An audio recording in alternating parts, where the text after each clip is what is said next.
రాఖీ పండుగ వస్తుందంటే చాలు అక్కా తమ్ములకి అన్నా చెల్లెలకి ఎక్కడా లేని ఉత్సాహం ఉరకలెత్తుతుంది. శ్రావణ మాసంలోని పౌర్ణమి రోజున జరుపుకునేటువంటి ఈ పండగకి చాలానే చరిత్ర ఉందండోయ్.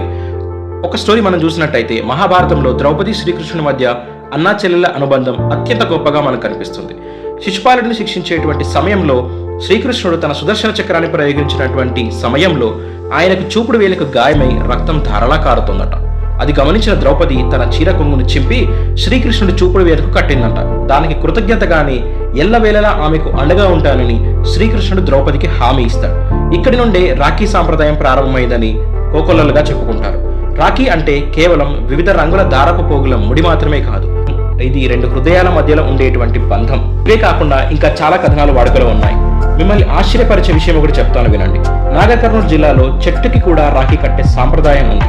అసలు ఈ రక్షాబంధన్ స్టోరీ ఏమిటి, దీని వెనకాల ఉన్నటువంటి రహస్యాలేంటి, చెట్టుకు రాఖీ కట్టే సాంప్రదాయం ఎందుకు మొదలైంది, ప్రపంచాన్ని జయించినటువంటి అలెగ్జాండర్కు ఇప్పుడు మనం మాట్లాడుతున్న రాఖీకు మధ్యగల సంబంధం ఏంటి అనే విషయాలను తెలుసుకోవడానికి పూర్తి వీడియో బయోలో ఉంది. ఇంకెందుకండి లేట్, చూసేయండి మరి.